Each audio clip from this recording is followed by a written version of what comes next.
Hi, and welcome to this episode of Battle Plan. I'm your host, Ross E. Smith, otherwise known as the Evolution Warrior. And today's podcast is with someone who I know quite well. I've probably known for about 10 years now. He came into my life at a point where I needed his support. And he's been supporting me over the last 10 years. Thankfully, he's not let me go as a client.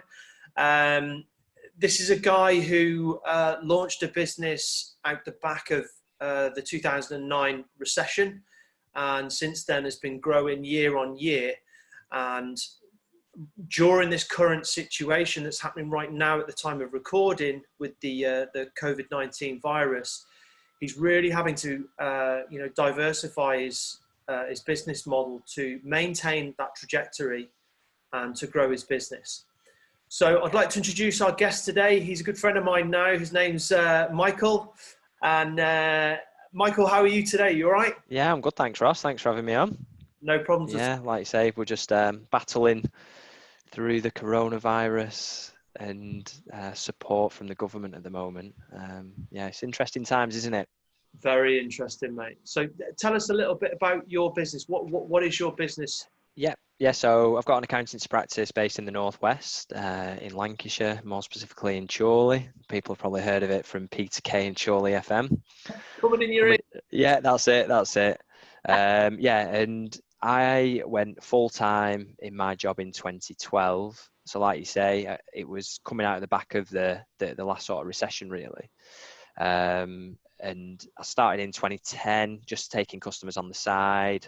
I think you joined just as I was leaving. I think it was, within a few months of that happening, or just before. And I was just in a position where I needed to make a decision between the two, either working full time in the security, in inverted commas, of employment versus going on my own. And it was obviously experienced as an accountant, but very inexperienced in business and employment and all the extra things that come around owning a business. I just made up as I went along, really.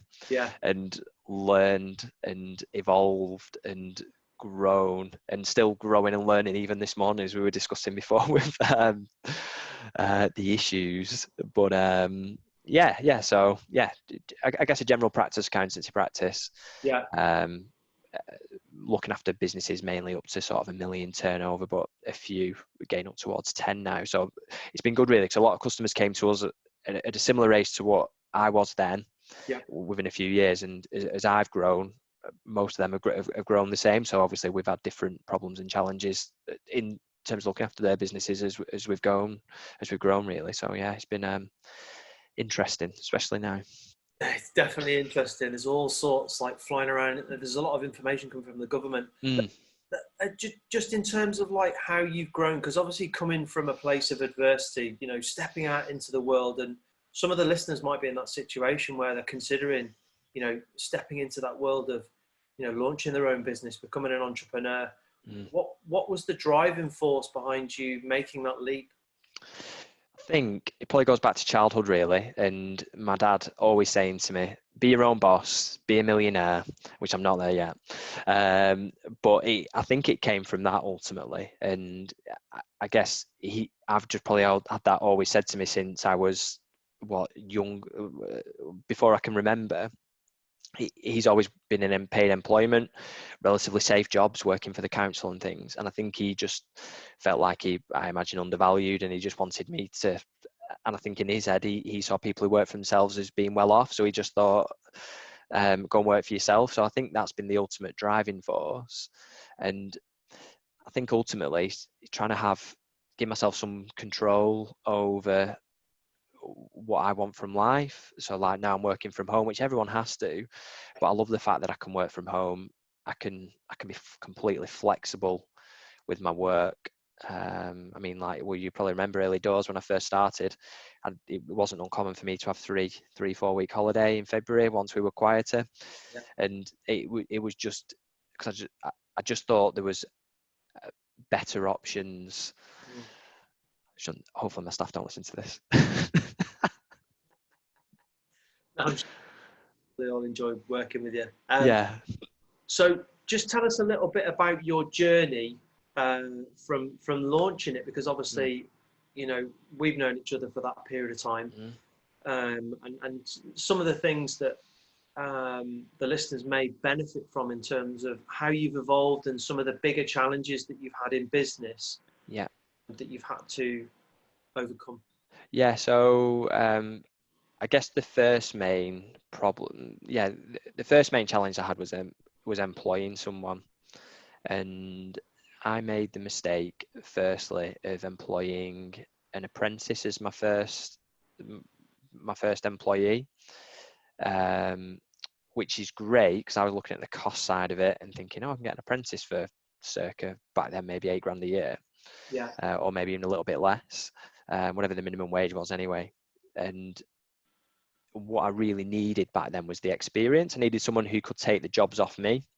And unfortunately, you don't tend to get that with an apprentice. You might do sometimes, but it's not often. And I think that was my first mistake that I made in terms of employing. Well, the first challenge I had to overcome in terms of employing someone.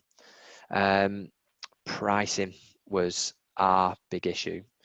And it's something that we still battle today, because we've still got customers from 10 years ago who were used to paying Michael and his bedroom prices, compared to, and whilst they're great if it was just me in my bedroom, still working on my own, churning through accounts and tax returns, it unfortunately doesn't support the overhead of a business. So when new customers come to us and they say, oh, I can leave my employer and do it for a quarter of the price because I'm on my own, I ask them how long they can sustain that for, because whilst that quarter looks like a really good wage, and it is, I don't think that a lot of the time corresponds to having a great business. And what I've learned is why the prices were what they were in previous businesses I've worked in the past. I just think, blooming heck, I was going to say something else, and I'll say something quite northern. Blooming heck, that's a lot of money for that job. I can do that tax return for 125 quid as opposed to 350 quid. Yeah, when you're paying staff, employers and I, rent, software, I think our software now corresponds to 10% of our turnover. So it's like employing someone. Unless you become a chicken factory, for us at least, you just can't make that work. And I think that's the case for a lot of business. And a busy fool comes to mind that people used to say to me early on, and I never understood it until later in the journey, when you just think, I'm running around doing all this, feeding a hungry animal. One of my old bosses used to say to me, when he realised all the income he was generating was just feeding all his expenses and leaving him the same profit. And for me, unless, and I've got a book down here called Profit First that I've been rereading myself over the past few weeks, your number one priority has to be your profit. Because what's happening now in terms of the recession, it's just been announced today, 30th of April, that France have gone into a recession. Really? Okay. Now, I'm pretty certain, although I'm not an economist, I'm pretty certain we'll be following them in the next 3 to 6 months, at least a technical recession. Then there will be other recessions in the future. That is a given. It'll be every 10 to 20 years, there'll be something, probably not as big as what's going to happen now. Again, that's just a guess. But if you don't focus on your profit, when you come into this period that you will come into in future, it will bite you. So I think that's the key thing to focus on, because, and I'll be honest, like this year we geared for growth, and if coronavirus hadn't have happened, in 12 months we'll be in a better position than what we will be. So I think it's crucial that you always focus on profit first, especially as a new business. So the key points there that I pulled out is getting your pricing right, whatever level of service that you're on, and to maintain focus on profit. And what's I mean, just to draw out, what that means, I'm assuming that is to create enough cash flow so you can maintain the business, but also have some, resilience. 100%. Yeah. 100%. What's that? Sorry. To build that buffer up. Yeah, 100%. I mean, and in the book, Profit First, he does talk about the target allocated percentages. So he give you your target allocated percentage for operating expenses, for profit, for tax, for owners' remuneration. And obviously, as you grow as a business, it's impossible to do more things, to do everything yourself. So then as you grow, your profit or your pay reduces as a percentage, but obviously because the numbers are bigger, then you're earning more overall. Yeah. But yeah, it's what I would do differently, knowing what I know now. Yeah. And then it's something I'd try and encourage customers to really think, or new customers to really think about, especially when they're coming from paid employment. Yeah. Yeah. In terms of like solving those problems then, because how have you gone about, I mean, obviously we don't expect any detail here, but in terms of how did you approach the pricing scenario when you first launched your business? Because obviously if any of When them, I first started, yeah, was it just, I looked, yeah, what did I look at? So when we first started, I got 5,000 leaflets printed, and we targeted the construction industry scheme because typically they receive refunds around now because they pay construction industry scheme tax. So they pay tax at 20%. And now when they can offset the expenses and the personal allowance, which isn't accounted for on the 20% that they have deducted on a monthly basis, they get a refund of anything between £1,000 and £4,000, depending on what they've spent typically. So I thought, well, that's a really easy way to generate loads of cash because we can get the refund paid to us. And then I thought, well, how long does it take me to do one of those returns if I'm flying through it and no distractions? 1 to 3 hours, average of 2.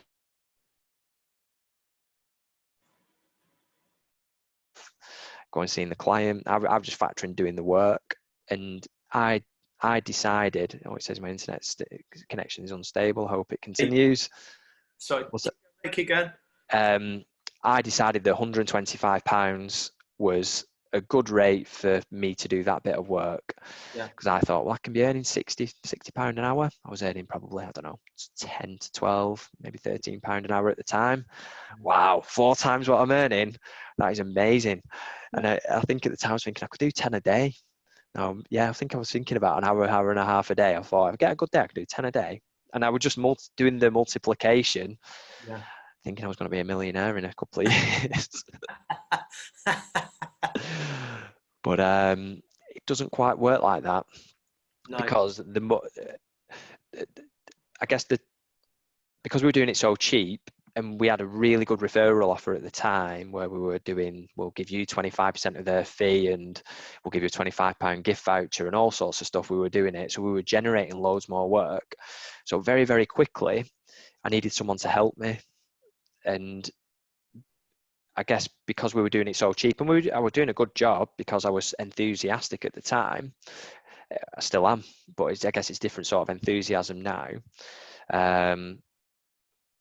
We were just getting referred all over the place. So like people like yourself got referred to us, and it was just spreading like crazy, really.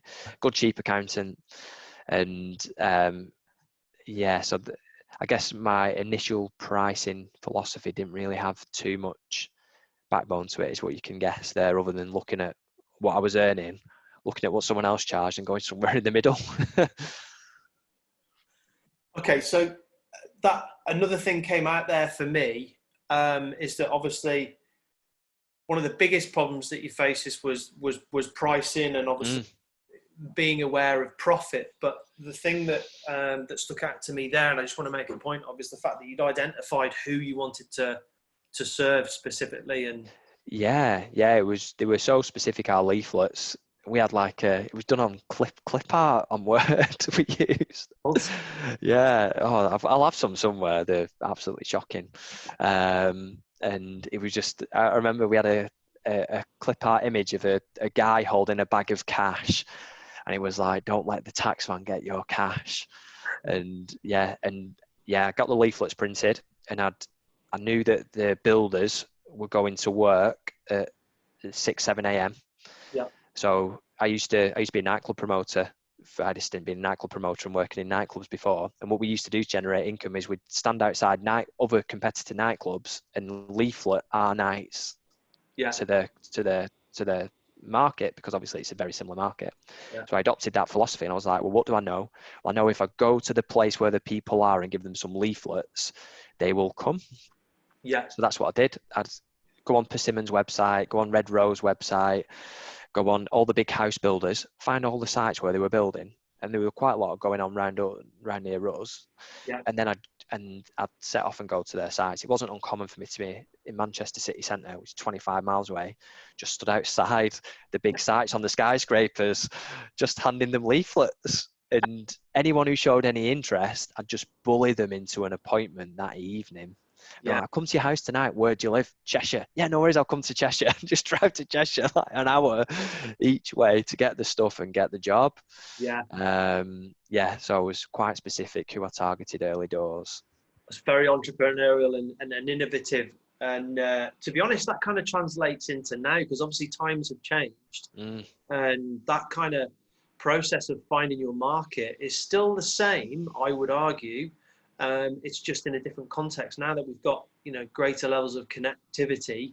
A lot of target markets can be found in, different social media platforms in respective groups, where they have work or, professional or personal interests. Is that, would you agree? And is that something that you do as well, or how do you in now? Sorry. How do you attract clients in now? I won't say it's lazy, but it's all referral based. And fortunately, over the past sort of 5 or 6 years, we've made a conscious move away from the construction industry sector, into on the lower end at least anyway. A few of our customers back then, some have gone on to develop reasonable sized businesses now, turning over in one case several £1 million a year. So we made a conscious effort to move away from that sort of. It created a lot of pressure on the business. At one point, we probably had 100 to 150 subcontractors. They all want their refunds on the 6th of April, like the day after the tax year finishes, because they want to book the holidays. Obviously, no one's going this year, but they wanted to book the holidays for the summer with the refunds that they got. And it was very competitive. And there are some big players in the market who were able to just flood it and get the work done really quick and pay the same day and things like that. And I realized that it wasn't the sort of customer that was going to grow our business longer term. It wasn't particularly enjoyable work. It's not particularly creative. We were talking about creativity before we started recording. It's not that we're too creative as accountants, because that might be frowned upon in some circles. But we do enjoy more the tax planning side and helping businesses grow. And for a lot of people in that sector, there's not much appetite for that. And so we made a conscious effort to start moving away from those sort of businesses, or those sort of people in business, I should say. But because we did a good job early doors, and I never said no to anything. So it was, have you dealt with a business doing this before? I'd be like, well, we've not got anyone on our books, but I've done that sort of work before. Yeah, of course, I can read up if we need to and learn, and I do plenty of sort of like CPD, as you'd expect. And I didn't say no to a lot.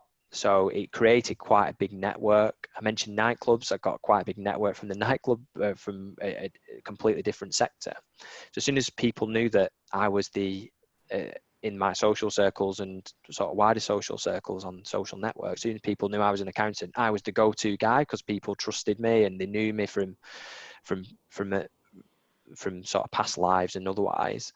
So what I did early on was develop that referral scheme. And well, we've just started doing a paid for referral scheme again. But I think people just got into the habit of referring us. Very subconsciously or unconsciously from me. And I think I won't say I got lazy with looking for new work, but we didn't need to go out and find any, because we were constantly adding. I mean, even in the past 6 weeks, we've still been signing up new customers. And I think some of that's because of the output that we've been putting out there. Yeah. that's just been generating Oh, new work. Yeah, 100%. But I mean, like, it's only the past sort of week or so I've sort of realised that what we're doing internally is great, and we're getting loads of good feedback. But there's a lot of other customers or potential clients that aren't being served by their accountants. yeah. And because I know some accountancy firms have furloughed all the staff. Yeah. I spoke to one Boston accountancy firm last week who I won't name. He's furloughed himself. And I just think that sends out a message to your customers that you're close for business. And I've sort of seen that as an opportunity to go out. So now we're marketing, but in a completely different way than what we were. I'm not outside builders yards anymore. Yeah, exactly. Yeah. Well, I think from my own experience of working with you, and obviously some of the things that I've noticed over the time that we've known each other, at every turning point for me where I've evolved, and had to, adjust my sales, shall we say, you've always been not just there to guide and sort of feedback on the impact of what's going to happen at bottom line level, but you've also had this approach whereby you've made yourself available to discuss and almost mastermind the innovation and explore the idea and the avenue that I'm looking at going down, Yeah. to expand that opportunity and see how it can transform into a business. So that's one thing that I've recognized that you've done, which I would, if you're doing that consistently, Yeah. probably where the referrals are coming from, it's all based on the relationship, the trust that you have, and I think that you've demonstrated it right now. Just explain to everybody who's listening what you've done.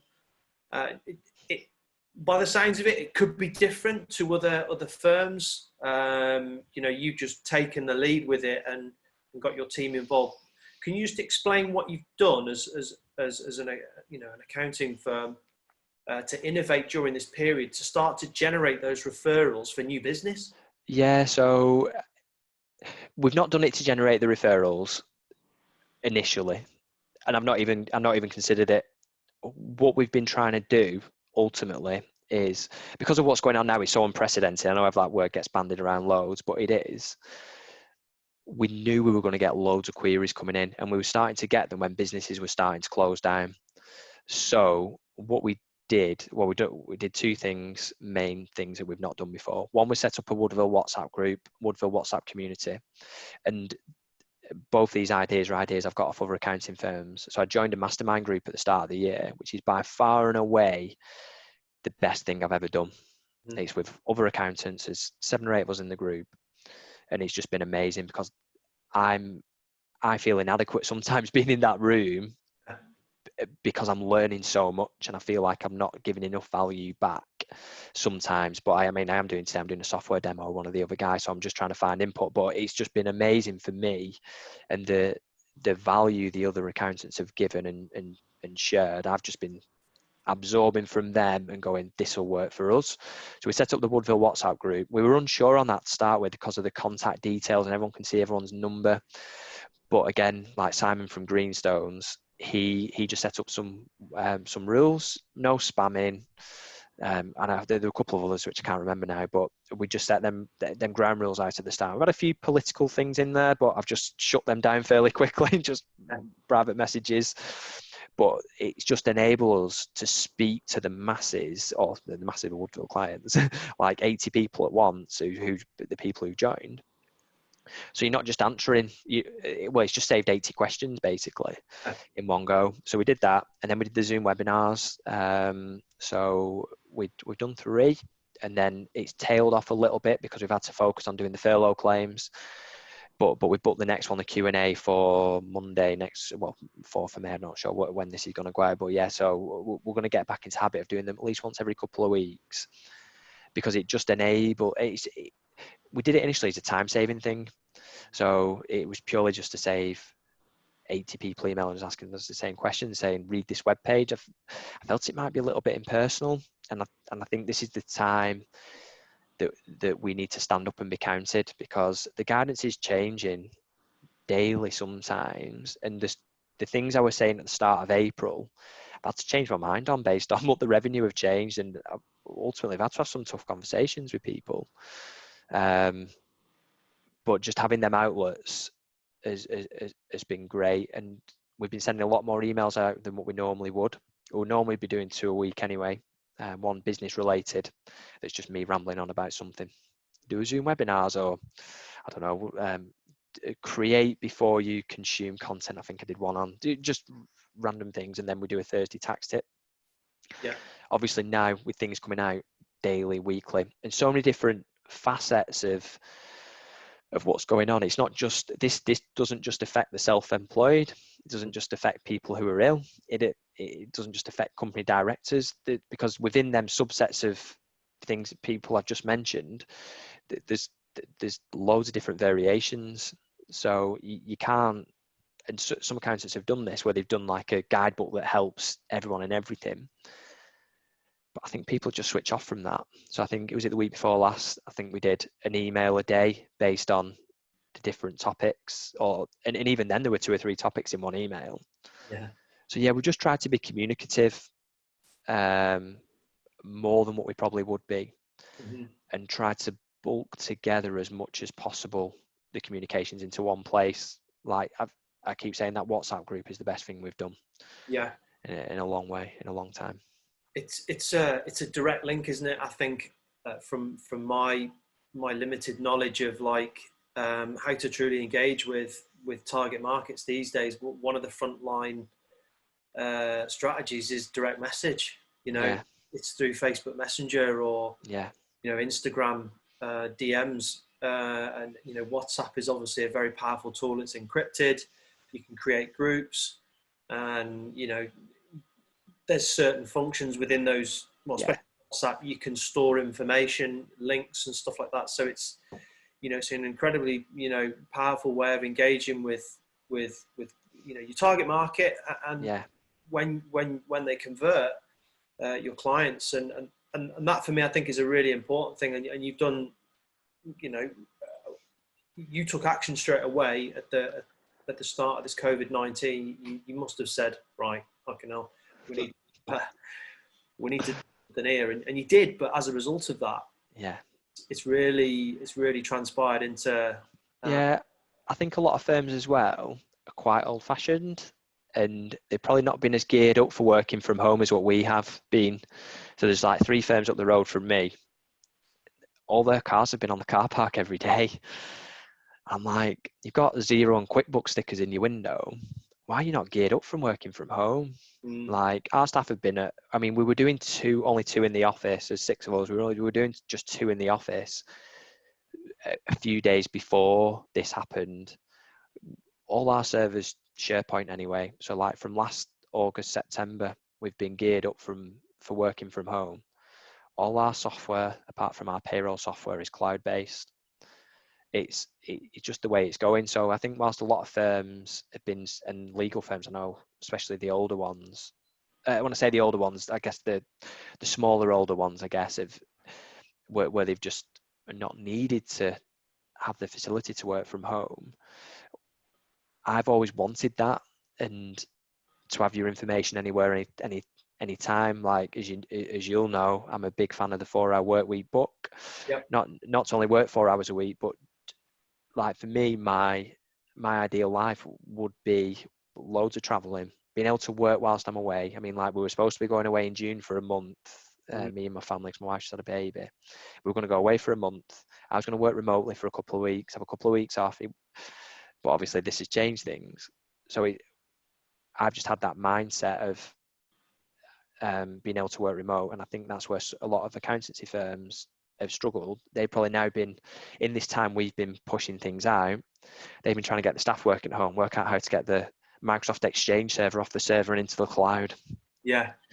Get Iris working remotely, and payroll package, an accountancy package, to get that working remotely via VPNs, and how to get VPNs for the server files. That's not been an issue. Obviously, that's created other issues for us with making sure staff are okay, really, and because I'm fine working at home on my own. I've worked on my own for years. Yeah.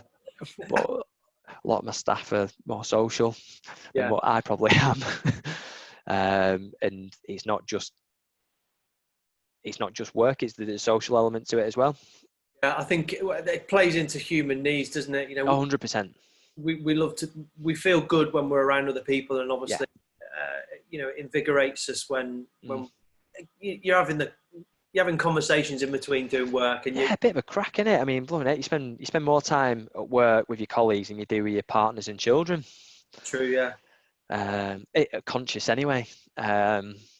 So it's a big thing to cut off. Yeah. So do you think the strategies that you've developed, because it sounds like you were already geared unknowingly that this thing was ever going to come around, to operate virtually, and all that you've implemented, like the WhatsApp groups, the webinars, the constant engagement, the feeding of information that's coming from source being the government. Do you think that's a strategy that you're gonna continue to run moving forward? Do you think it's... Yeah, so last week I had a bit of a realization that I think it feels crass to say it, but I do think there are opportunities now that maybe there wasn't there before to help more people. And I think people are looking for more help than maybe they were doing a month or two ago. So we've got a Facebook Messenger bot, and we've engaged one of our customers to help us with marketing. And yeah, what I'm trying to do is help more people. Yeah. What I'm really hoping is that generates to more work. Yeah. But I'm not sure whether, I don't know, I think it's the right thing to do. I obviously can tell I have a battle in my head about it because sometimes it just feels like, oh, you're taking advantage. But I think ultimately, if people aren't being served by who they're currently engaged with, and I was having a conversation with a potential new customer this morning where her accountant's not helping her at all, then we're there to help people. And yeah. I would, just to add to that, I would suggest that my belief is business is about truly solving problems, and irrespective of, anybody out there who's listening who might be in a situation where their accountant's not serving them, and they're looking for support where they're going to have that consistent engagement, to get feedback, to have solutions crafted based on, the latest information that's been fed from the government, and they need to find someone like you, Michael. My main point being that the problems still exist, irrespective of how you feel about, taking somebody else's. You're not taking anybody else's client. It's the client who has to choose. 100%. Yeah. Yes. Like I said, we're doing a Facebook Messenger bot that basically directs people to the help they can get, and then we're doing another webinar this week that we will be directing people to. And I think I'm just trying to be a bit more, I don't want to touch my neck for, a bit more commercially focused. I'm sure you'll be able to tell me why, Ross. No, cool. So just to, I just want to recap just to give the pertinent points of this conversation, because it's been really interesting to listen to someone who's been in business for now, a growing business for the last, decade, and has seen the tail end of the last recession, has gone through different iterations of growth. Yeah. Themselves, taking on more and more employees, bigger clients, evolving the way that you're doing business. And obviously now it really demonstrates to me how entrepreneurial and sort of innovative you are in leading that business. So, for me, the key points are making a decision to step across the line based on what you feel is right for you. Might be people that are listening that are considering it. And there are benefits to that. But a couple of things that you've mentioned today is that you've really got to identify the problem that you're hoping to solve with whatever skill or passion that you have. It needs to be able to solve that problem. Finding them is probably much more easier than it used to be, when you have to run around building sites with leaflets like you did, getting covered in, rain and Oh dirt. my, yeah, like I looked before the call, the Facebook Messenger bot. I'm like, we've got like 24, 25 leads now. I'm like, I need to start contacting them. Exactly. And then really being clear on what you're offering, i.e., does it solve that problem? Mm-hmm. What's the price that the client has to invest in? Because yeah, I think price is key. You've got to get your pricing right. I mean, the big change that we had is, and as you know, I listen to a lot of other people in terms of who I consider to be the leaders in our industry. But there's some pricing software that we use called Go Proposal, and it's from a guy called James Ashford, and it's changed my life. And I'm not saying that joking. I have a big problem with giving a price because like you identified before, I like to put myself in the other person's shoes maybe a bit too much. yeah. And then I probably think, what would I think if I was being given this price? What Go Proposals allowed us to do, or me to do, is to give an objective price, because it's not me giving it, it's a computer giving it. So during the conversation, I identify for a set of questions, again, through the package and a system, what the customer needs. Not what they think they need, but what they actually need based on their problems. Because like you say, we go for a process called the gloss method. We look at goals, location, obstacles, speed, and then we get to service. So once we know what the problems are, I can give a solution based on that specific set of problems. And then the computer gives the price. Yeah. And that is just, it's doubled our average fee now for new customers. Has it? Yeah, which means that we can look after them better. Yeah. Because you're not running around, are you? No, I'm not the busy. Well, still a bit of a busy film, but that's but that's more related to all the changes that are going on now and the extra work we're having to do.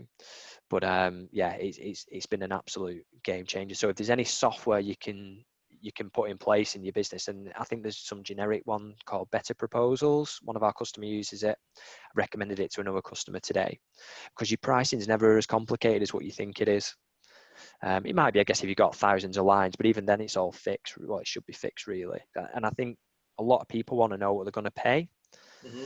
So I think from and you might disagree, but maybe from a pricing psychology point of view, if a computers give a price based on what you've put in, rather than going, so Ross, you're paying your last accountant £4,000. I'll do it for £3,950. Does that sound all right? And like it removes the focus away from the price. It puts it on the service. Yeah, exactly. Yeah. So Better Proposals is really good.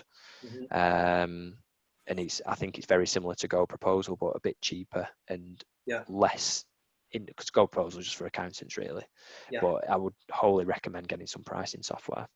Yeah. Cool. I think for me, in my work, and helping them move forward in terms of like price is always a sticking point, because it's difficult to kind of anchor the tangibles to transformational change. Yeah. So for me, the only way to demonstrate value is to determine the long-term benefits.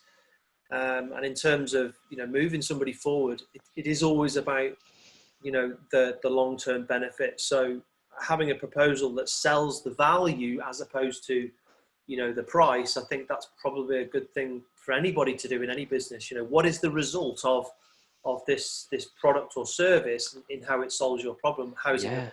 So yeah, and it speeds up what you're doing as well. Like, because everything that you can think of that goes into that price or that service, you put into the proposal software once. And then you might have variables. So for us, on a bookkeeping quote, we'll have variables based on number of transactions, number of purchase invoices, a couple of other things. So then the price goes up and down based on the variable. But the service is the same. Yeah. So we can produce like a 14, 15 page proposal in the meeting. Yeah. that's sent to them. It's not, I'll wait a few days, I'll have a think about what Ross said to me, I'll see how I'm feeling in the morning, do I feel brave or not? Yeah. Do I, yeah, we could really do with this work. And yeah, I'm not saying there's never room for negotiation, there is with everything. Yeah. But the price is, you can do the quote there and then. You can, if you're trying to get people over the line, there's an on-the-spot acceptance we go proposal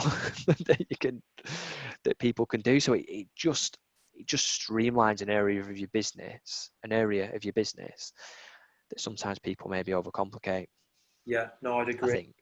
I'd agree. And looking forward, some of the key things that you brought up in relation to sort of innovating through times like this is to increase levels of engagement. And if you know, the listeners out there are in business and they've not yet, you know, begun to engage with their target market, whether they be clients or not, create platforms for them to share information, because although it used to be a bit of a fear, didn't it? You know, giving away information. It's like, well, I'm giving away all my tricks and tips, and you know, you should be paying for that. Rubbish, isn't it? Because nobody takes action on. And I've done it myself. You know, I've downloaded loads of stuff, I've watched loads of webinars, and gone, oh, that was really good. I've not acted on it at all because I'm not engaged with that service provider. You know, it's not critical enough, and I've not put any money in, so I'm not in, so to speak. So. So those final points are really just set platforms and offer value, isn't it? Yeah. And going back, I know I mentioned a few books, but on the content side, They Ask, You Answer by Marcus Sheridan is brilliant. That what he did was created in the 2008 recession, so it's probably pretty relevant now, to be honest. And it's all about content marketing and why you should be doing it. And he's made millions off the back of it. Not off the back of his book, although his book's quite pricey, it's 20 quid. I think if you buy the hardcover off Amazon, rather than the Kindle version, but it's really, really worth reading. And I guess if people are employed now and they're furloughed, obviously you have to check your employment contract, but now could be a good time to dip your toe in the market. Yeah. And see what's out there depending on what you're looking at doing. Yeah. Cool. Well, listen, Michael, I've really enjoyed this, and yeah, me too. Put a lot to the surface that I think will add a lot of value to people that will listen to this. Yeah, I hope so. If for instance, any of the listeners want to get in touch with you, perhaps they might be in that situation where they're feeling a little bit unstable with or uncertain about the level of service that they're receiving from their accountant, or they're actually just about to launch a business, how can they get in touch with you? Yeah, so I've got a website, woodvilleaccountancy.co.uk, or email me, michael@woodvilleaccountancy.co.uk.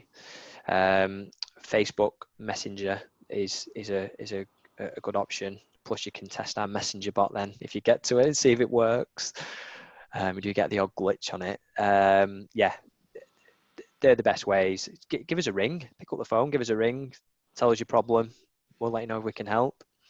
Cool. Well, listen, what we'll do for the listeners then is we'll collate all those links and contact details, and I'll stick them in the comments. Yeah. On the YouTube channel, but obviously, if they want to get access to you, probably the best way virtually, if they're listening to this podcast in their car on the way to work, or you know, dreaming about what business they're going to launch, they can get to you via the website. I would suggest. Join our WhatsApp group at the moment, to be honest. Like, we're having it open to all. We've got a shirt. Sorry. How do they get access to that? I'll give you the link. Okay, cool, brilliant. Yeah. Well, listen, Michael, it's been an absolute pleasure, mate. It was to talk to you. Appreciate you giving me all of your current pains and pleasures. You know, they'll be helpful, I'm sure. So. Yet again, another good episode there. Brilliant. Thanks very much. Cheers, mate. All right. Right, that's it. Hope you guys have enjoyed it, and catch you on the next episode.